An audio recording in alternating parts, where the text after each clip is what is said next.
Männer sind meistens Aufschneider und Feichlinge, also ich weiß nicht so bösartig über uns reden, aber Frauen sind sehr viel, öfter beobachtet man, dass Frauen irgendwie viel mehr Biss haben und viel mehr, also ab einem gewissen Niveau würde ich mal sagen, ne? Und irgendwie viel verantwortlicher sind und viel offener sind und Risiken eingehen, ne? So Männer zu knacken, wenn die da stehen mit der Zigarre und ihren Look machen, so. Zum Beispiel Churchill zu fotografieren, das muss wahrscheinlich das Langweiligste sein, was es gibt. Man zieht da Dinger zusammen mit einer Zigarre und da kann man tun, was man will. Und Frauen gehen so Risiken ein. Wenn die merken, die können einem vertrauen, dann kriegt man da eine ganze Menge für. Hablar de Peter Lindbergh implica hablar de movimiento, personajes y melancolía. Su trabajo estuvo arraigado a una visión que roza más lo poético-artístico y no netamente lo comercial. Y es que imponer su propio estilo con una acogida a nivel mundial habla claramente de la capacidad de persuasión y carisma que poseía. Y estoy seguro que muchos hemos visto varias de sus icónicas fotografías sin siquiera saberlo. Entonces, ¿cómo es que un chico de Duisburgo, hijo de un vendedor de dulces y una ama de casa que creció en plena posguerra, logró llegar a retratar los rostros más mediáticos de finales del siglo XX y comienzos del XXI? Pues bien, para entender en profundidad las claves de su estilo, pongámonos en contexto.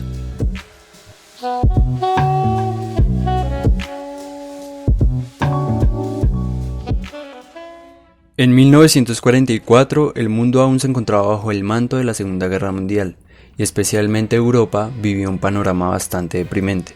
La invasión de Polonia fue la primera de las agresiones bélicas que la Alemania de Hitler emprendería el 1 de septiembre de 1939. Por su parte, Polonia no recibiría el apoyo suficiente de sus aliados, Francia y Reino Unido, viéndose forzados a rendirse el 6 de octubre de ese mismo año, lo que significaría la caída abrupta de los estándares de vida de sus ciudadanos y la migración de muchas familias a diferentes países en años posteriores.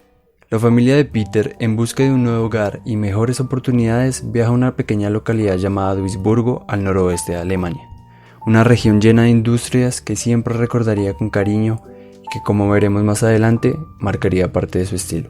Era un niño sencillo que disfrutaba de jugar balonmano con sus amigos y pasaba los veranos en las playas holandesas junto a su familia. A pesar de que en su casa no había ningún medio para que aprendiera de arte, Lindbergh mostró una vena artística desde pequeño. Le fascinaban las tiendas de escaparates y los decoradores que vestían delanteles blancos y pantalones de tubo. Era el mundo más sorprendente que había visto. Tanto así que con 14 años abandonó la escuela para aprender el oficio de decorador de vidrieras, con lo que su madre no estaba muy de acuerdo, ya que era algo atípico en esa época para un niño y ella quería que se dedicara a la soldadura. Finalmente su padre decidió darle la libertad de escoger. A la luz de lo anterior, el ya no tan pequeño Peter, después de prestar el servicio militar, lo cual cambiaría sus intenciones y no teniendo muy claro a qué quería dedicarse profesionalmente, se anotó en una escuela de arte en Berlín. Sin embargo, al poco tiempo ya estaba harto de la rutina, por lo que con 18 años y con 80 marcos en el bolsillo, se fue al sur de Francia haciendo dedo, fascinado con el universo postimpresionista y en especial siguiendo la huella de Vincent Van Gogh.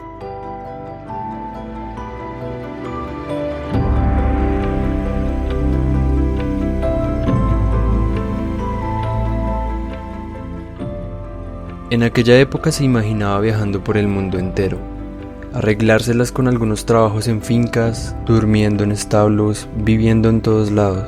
Pero lamentablemente, desilusionado, tuvo que regresar a Alemania porque se le agotaba el dinero. De vuelta en Alemania, Lindbergh volvió a matricularse en la escuela de arte y logró montar su primera exposición en 1969. Cabe aclarar que su primera vocación no fue realmente la fotografía, sino la pintura.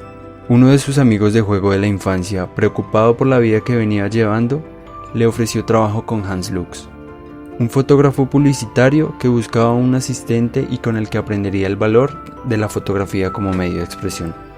Fue tanto su deseo de aprender y contar por medio de imágenes que 2 años después abrió su propio estudio fotográfico. Dando los primeros pasos en el desarrollo de su estilo personal, quería fotografiar a su manera, involucrando a sus modelos en el proceso, creando esa intimidad con los personajes y siempre en la búsqueda del movimiento, una especie de danza que terminara en ese segundo que abarca toda la emoción. Encontraba inspiración en las películas mudas del expresionismo alemán de los años 20, en especial en los escenarios de Metrópolis de Friesland que le recordaban a su infancia en Duisburgo. Sin esperarlo, sus fotografías comenzaron a cobrar popularidad en las revistas alemanas.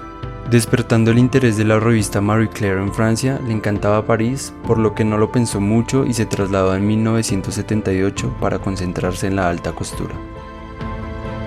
Para él, la poesía de las calles parisinas se mantenía intacta con el pasar de los años. Un paraíso que disfrutaba fotografiar y en el que a menudo se le encontraba sentado en tiendas de café detallando a las personas pasar. Sin saberlo, estaría dando el paso para poder vivir como anhelaba cuando joven, viajando por el mundo entero y conociendo cientos de lugares, pues con su traslado a París llegaría la fama y el reconocimiento mundial. Si bien la mayoría de su trabajo es característicamente en blanco y negro, también realizó fotografías a color.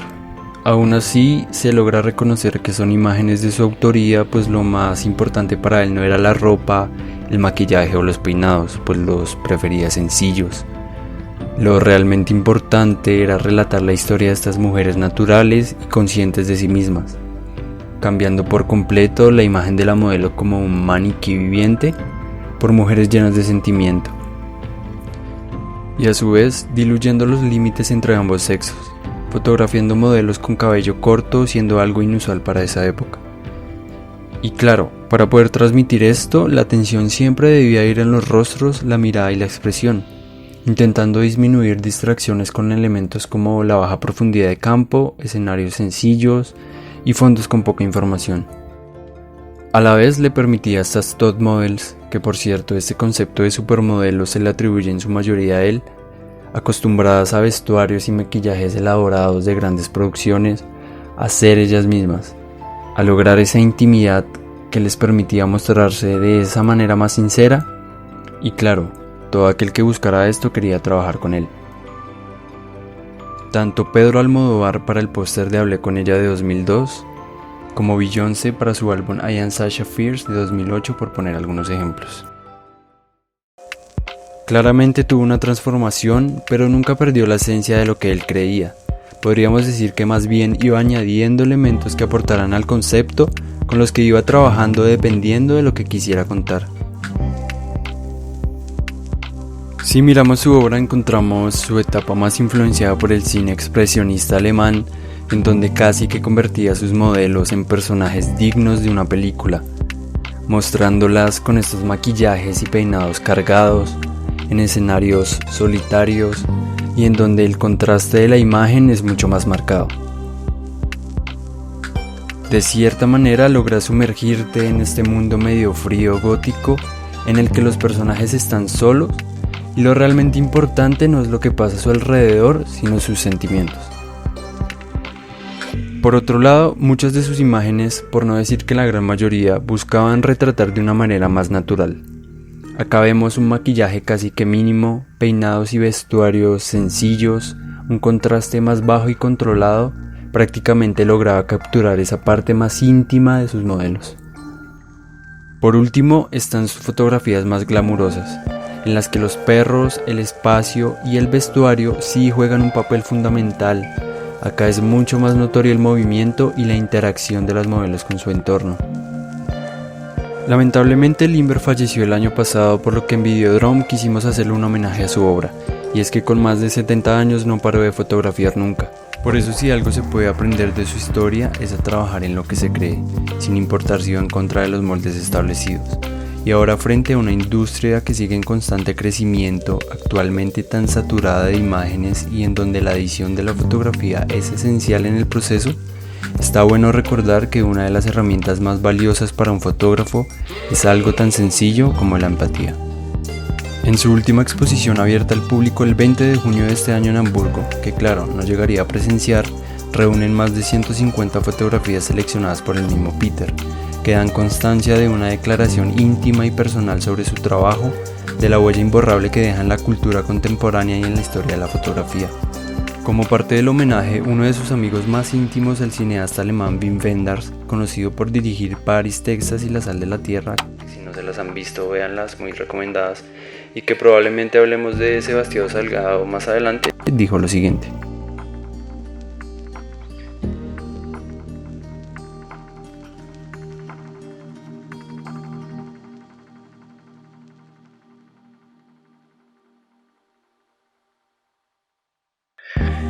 Bueno, y eso es todo por nuestra parte. Cuéntanos qué opinas del trabajo de Peter Lindbergh. Si te gustó este formato de video, si quieres que hablemos de otros fotógrafos, cuéntanos en los comentarios. Si nos quieres apoyar, dale me gusta y suscríbete. Y eso es todo. Adiós.